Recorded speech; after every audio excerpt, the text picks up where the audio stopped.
నమస్తే అండి. ఇక్కడికి వచ్చిన వాళ్ళందరూ బాగున్నారని అనుకుంటున్నాము. మా ప్రొడ్యూసర్స్ అందరూ కూడా బాగుండాలనుకుంటున్నాము. మధుర గారు చెప్పినట్టు ఒక మిలియనియర్ హౌస్ మెయింటైన్ చేయడానికి నెలకు 10 లక్షలు పట్టొచ్చు, 50 లక్షలు పట్టొచ్చు. ఒక చిన్న వ్యాపారస్తుడికి 10,000లో అయిపోవచ్చు. రోజు కూలీ చేసే వాళ్ళకి 5,000లో నెల గడవచ్చు. ఎవరికి తగ్గట్టు వాళ్ళు వాళ్ళ సంసారాన్ని చక్కదిద్దుకుంటున్నప్పుడు ఒక సినిమా చేయాలనుకుంటున్న ప్రొడ్యూసర్ మాత్రం వాళ్ళకి నచ్చినట్టు ఎందుకు చేసుకోకూడదండి? మాకు నచ్చిన అసోసియేషన్స్, మాకు నచ్చిన వాళ్ళని మేము ఎందుకు పెట్టుకోకూడదు? సరే, ఓకే, చాలా లేబర్ రూల్స్ ఉన్నాయి. అంటే నాకు ఇక్కడ లేబర్ రూల్స్ ఇంకా తెలీదు. I have been working in US for many years. అక్కడ లేబర్ రూల్స్ తెలుసు. ఒకసారి ఇప్పుడు గవర్నమెంట్ ఒక వేతనం నిర్ణయించినప్పుడు ఆ టెక్నీషియన్కి మినిమం వేజెస్ తగ్గకుండా వెళ్తున్నప్పుడు పెంచాలి అన్నప్పుడు అది ప్రొడ్యూసర్ ఇష్టం. నిజంగా ఆ క్రాఫ్ట్మెన్కి అంత ఇవ్వాలి అనుకుంటే ఇస్తున్నాం. హీరోలకి ఇవ్వాలి అంటున్నారు కాబట్టి ఇస్తున్నాం కదా. ఎందుకంటే ఆ హీరోకి రీప్లేస్మెంట్ లేదు. ఎగ్జాంపుల్ చిరంజీవి గారిని తీసుకోండి. ఇప్పుడు ఆల్మోస్ట్ 50 years ఆఫ్ జర్నీలో ఎంతమంది స్టార్స్ చిరంజీవి గారిని రీప్లేస్ చేశారండి? బట్ టెక్నీషియన్ వేలల్లో లక్షల్లో ఉన్నారు. Why can't we? And employment create చేస్తున్నాం కదా. మేమేం వాళ్ళ దగ్గర నుంచి ఏం లాక్కోవట్లేదు కదా. వాళ్ళు అన్నది if he is really talented, worth it, they definitely get it. Why do they need to fight for it? And అసలే పైసలు ఇవ్వకుండా పని చేయమని అడిగితే తప్పు. కానీ ఇస్తున్న వేతనాలని ఇప్పుడున్న పరిస్థితుల్లో ఇంటర్నేషనల్గా ఎకానమీ క్రైసిస్లో ఉందండి. Any country you take, US, London, any other country you take, it's an economic crisis. India ఇప్పుడు ప్రస్తుతానికి మన తెలుగు రాష్ట్రాల్లో చూసుకుంటే ఏ వ్యాపారం బాగుందండి? రియల్ ఎస్టేట్కి ఎవరికైనా సేల్స్ ఉన్నాయా? ఇంకా వేరే ఏ ఇండస్ట్రీలో అయినా, ఈవెన్ ఐటీ తీసుకోండి, ఎన్ని ఐటీ కంపెనీస్ బాగున్నాయి? ఐటీ కంపెనీస్లో 30%, 50% శాలరీస్ కట్ చేసినా ఇంకా వర్క్ చేస్తున్నారు. Because there is a hope. మళ్ళీ నెక్స్ట్ టైం బాగుపడితే, ఇండస్ట్రీ బాగుపడితే వాళ్ళకి మళ్ళీ శాలరీస్ పెరుగుతాయి, ప్రమోషన్స్ వస్తాయి అని. రియల్ ఎస్టేట్లో ఇప్పుడు ఉన్న రేట్ల కంటే 30% తక్కువకి వర్క్ చేస్తున్నారు, తక్కువకి సేల్ చేస్తున్నారు. ఎందుకండి? పరిస్థితులు బాగాలేనప్పుడు అందరూ దానికి అనుగుణంగా వెళ్ళిపోతేనే ఆ సంస్థలు, వ్యాపారాలు, సామాజికంగా అందరూ బాగుంటారు. ఇదేదీ లేకుండా ఒక్క producer last 2 yearsలో hundreds of crores income make చేసి చూపించండి. Will show all the books. I'm ready to show my books. 100 crores, more than 10 crores profits చేసిన ప్రొడ్యూసర్ని ఒక్కరిని చూపించండి. బుక్స్ ఐటీకి చూపించే బుక్స్ అన్నీ చూపిస్తాం మేము. ప్రతి book I'm ready to show. A producer last 2 yearsలో ఆఫ్టర్ కోవిడ్ తర్వాత టన్స్ ఆఫ్ మనీ మేక్ చేశారు, హ్యాపీగా ఉన్నారు అన్న ఒక్క ప్రొడక్షన్ హౌస్ని చూపించండి. ఎవ్రీబడి అంత చదువుకొని వచ్చి ఇక్కడ వ్యాపారం చేయడానికి రాలేదండి. సినిమా అంటే ఇష్టం. సినిమా లేకపోతే రోజు గడవదు. సినిమా ఎంటర్టైన్మెంట్ లేకపోతే ఒక అరగంట గడవదు. అందుకని ఆ ఫీల్డ్ ఎంచుకొని ఇక్కడికి వచ్చినాం. కానీ ఇక్కడ ఎవ్వరూ సినిమాని వ్యాపారంగా చూస్తున్న వాళ్ళు లేరు. ఎందుకంటే ఇదే పైసలు వేరే దగ్గర పెడితే భూమి రేట్లు పెరగవా? భూమి అక్కడే ఉంటుంది. ఇంకో వ్యాపారంలో పెడితే ఎక్కడ పెట్టినా పెరుగుతాయి కదా. ప్రొడ్యూసర్కి ఏది సెక్యూరిటీ? హీరో వర్క్ చేశారు కాబట్టి హీరోకి రెమ్యూనరేషన్ వెళ్ళాలి, డైరెక్టర్ వర్క్ చేశారు కాబట్టి డైరెక్టర్కి రెమ్యూనరేషన్ వెళ్ళాలి. అదేవిధంగా ప్రొడ్యూసర్స్ వర్క్ చేస్తున్నారు కదా. ఎంతమంది ఇక్కడ ఉన్న వాళ్ళు రెమ్యూనరేషన్ తీసుకుంటున్నారు? Any producer you name it, చిన్న పెద్ద అనేవి ఎందుకు వస్తున్నాయో తెలియదు కానీ ఒక్క ప్రొడ్యూసర్ కూడా హ్యాపీగా లేరు. At least last couple of years as a ప్రొడ్యూసర్గా కాదు, డిస్ట్రిబ్యూషన్ అండ్ ఎగ్జిబిషన్ వింగ్స్ కూడా చూస్తున్న ఒక ఫర్మ్గా చెప్తున్నా, ఒక్క డిస్ట్రిబ్యూటర్, ఒక్క ఎగ్జిబిటర్ కూడా through out the year business చేసి హ్యాపీగా ప్రాఫిట్స్లో ఉన్న వాళ్ళు లేరు.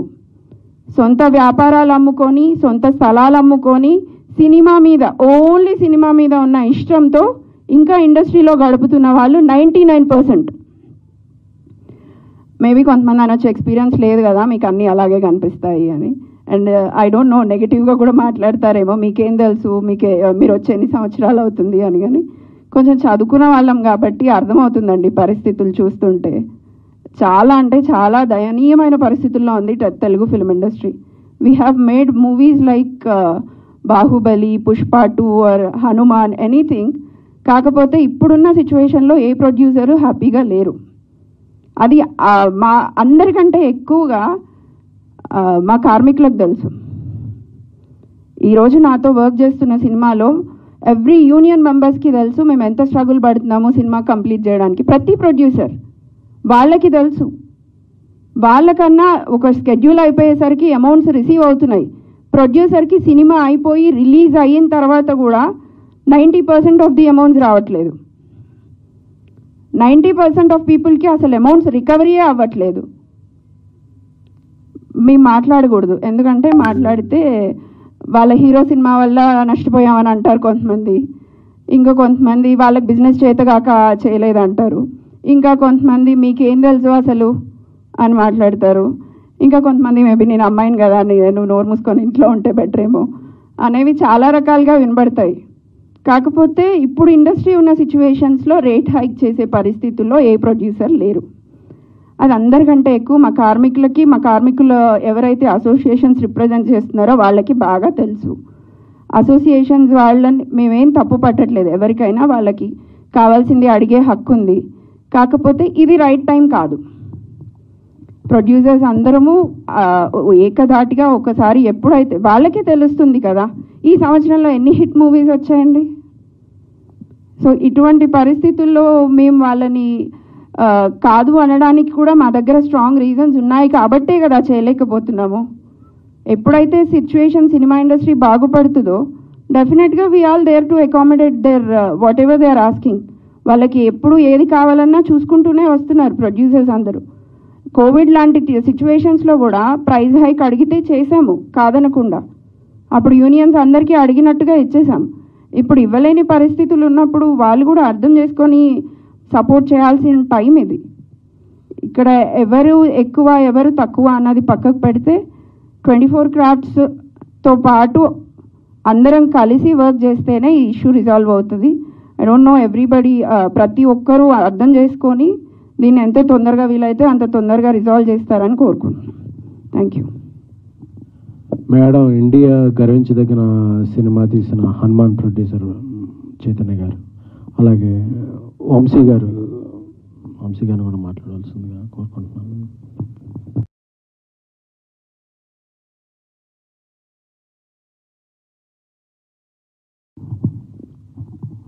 ముందుగా ఇక్కడికి విచ్చేసిన మీడియా మిత్రులందరికీ ధన్యవాదాలండి. అంటే సినిమా ఇండస్ట్రీ పరిస్థితి ఏం బాగాలేదు. ఇండస్ట్రీ బాగాలేదు అంటే ముందుగా ఇక్కడ ఎఫెక్ట్ అవుతుంది ఎవరు అంటే ఒక కార్మికుడు. ప్రధాన కార్మికుడు ఎవరంటే ఒక ప్రొడ్యూసరే ప్రధాన కార్మికుడు. కార్మికుల్లో కల్లా ముందు మాకేమన్నా కష్టం వచ్చిందంటే వాళ్ళు ఎవరన్నా వచ్చి మా దగ్గరికి ఇదిగో మాకు ఈ కష్టం వచ్చిందని చెప్పుకుంటున్నారు, కానీ మేము వెళ్ళి ఎవరికి చెప్పుకోవాలో మాకు అగమ్యగోచరంగా ఉన్న పరిస్థితులు ఏర్పడ్డాయి. అంటే ఇప్పుడు చాలామంది ఇప్పుడు సినిమాలు చిన్న సినిమాలు తీసి ఇట్లా ఈ సినిమా ఏం చేయాలి మాకు ఏదైనా హెల్ప్ చేయండి, మాకేదైనా రిలీజ్ చేయండి అని కూడా మా దగ్గర తీసుకొస్తూ ఉంటారు. అక్కడ ప్రాబ్లం ఏమవుతుందంటే సినిమా చాలా బాగుంటుంది, కానీ అక్కడ వాళ్ళు స్పెండ్ చేసిన అమౌంట్ ఏదైతే ఉంటుందో ఆ అమౌంట్కి మనకి మార్కెట్కి అసలు ఎక్కడ పొంతన ఉండట్లేదు. సో వాళ్ళు ఒక 3 కోట్లలో అవ్వాల్సిన సినిమాని 6 కోట్లు అయిందని తీసుకొచ్చి మా చేతుల్లో పెడితే డిస్ట్రిబ్యూషన్ సెగ్మెంట్ పరంగాను అది వర్కౌట్ అవ్వట్లేదు, థియేటర్స్లోనూ అది వర్కౌట్ అవ్వట్లేదు. సో ఇది not just about producers also, అంటే ఇది ఒక క్యాస్కేడింగ్ ఎఫెక్ట్ లాగా అందరికీ ఎఫెక్ట్ అవుతున్న పరిస్థితి వాళ్ళ ఏర్పడింది. ఇవాళ 1 కోటి రూపాయలు 2 కోట్లు అవ్వాల్సిన సినిమాలు 7-8 కోట్లు 12 కోట్లు 14 కోట్లకి వెళ్ళిపోతుందంటే ఆగట్లేదంటే మనం అర్థం చేసుకోవాల్సింది ప్రధానంగా ముందు మనం ఇలాంటి కాస్ట్ కంట్రోల్ చేసుకుంటూ వెళ్తేనే మనం ముందుకెళ్ళే పరిస్థితి ఉంది. సో అంటే ప్రొడ్యూసర్ అనేవాడు ఒక తండ్రి లాంటి వాడు. ఒక తండ్రికి ఒక కష్టం వస్తే పిల్లలు నిలబడాల్సిన పరిస్థితి, కానీ వాళ్ళ పిల్లలే అటువంటి పిల్లల స్థానంలో ఉన్న వాళ్ళందరూ కూడా మీరు పోయినా పర్లేదు మేము మాత్రమే ఇక్కడ ఉండాలి అనే పరిస్థితి తీసుకొస్తే అది ఏమాత్రం సమంజసం కాదు. దీనికి మా సైడ్ నుంచి మేము ఏదైతే తెలియజేయాలనుకుంటున్నామో మేమందరం కూడా ఎంత ప్రయత్నం చేస్తున్నా విశ్వ ప్రయత్నాలు చేస్తున్నా కూడా వారు అర్థం చేసుకునే పరిస్థితి లేదు. మా విన్నపం ఏంటంటే మా షూస్లోకి వచ్చి మా ప్లేస్లోకి వచ్చి ఒకసారి మమ్మల్ని అర్థం చేసుకుంటే నిజంగా మేము పడుతున్న కష్టాలు ఏంటనేది మీకు అర్థమవుతాయని మేము చెప్తున్నాం. థ్యాంక్ యూ అండి. నెక్స్ట్